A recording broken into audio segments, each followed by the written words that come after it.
जब शौहर ही नहीं रहा तो चीजों का क्या करूँगी।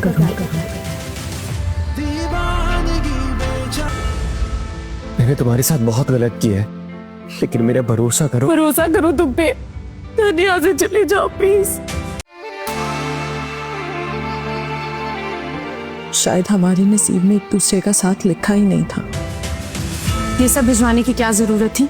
तुम्हारी शादी पर तुम्हें दिया था वो, तो इस पर तुम्हारा हक है, इससे भेजते।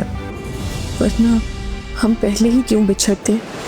नाजरीन, ड्रामा सीरियल एक लव जिंदगी की आने वाली एपिसोड बहुत ज़्यादा ज़बरदस्त बनने वाली है। नेक्स्ट एपिसोड में आप देखने वाले हैं और दानी एक मरतबा फिर अपनी बहन हूर के पास आएगा और आकर उसे माफ़ी मांगेगा। दानी हूर को समझाने की कोशिश करता है और उसे यही बात करता है, जैसा तुम समझ रही हो वैसा बिल्कुल भी नहीं है।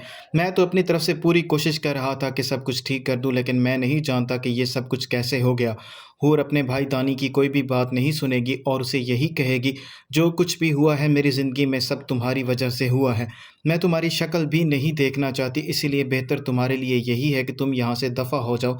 और दानी मायूस होकर वहाँ से चला जाता है। लेकिन हूर की परेशानियाँ यहीं पर ख़त्म नहीं होने वाली, बल्कि तैमूर की माँ उसका सारा सामान उसके घर वापस भिजवा देती है। और हूर की माँ आकर हूर को यही बात बताएगी, तैमूर के घर वालों ने तुम्हारा सारा सामान वापस भेज दिया है। लेकिन हूर को ये बात बिल्कुल भी पसंद नहीं आएगी। हूर वो सारा सामान उठाएगी और तैमूर के घर पहुँच जाएगी उसको वापस करने के लिए। तो तैमूर की माँ हूर से यही बात करती है, ये सारा सामान मैंने तुम्हारी शादी पर तुम्हें दिया था, इस पर तुम्हारा हक है।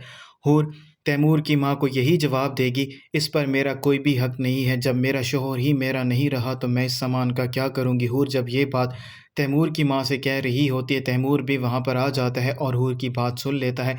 लेकिन तैमूर हूर को कुछ भी नहीं कहता और हूर भी तैमूर को बिना कुछ कहे वापस आ जाती है।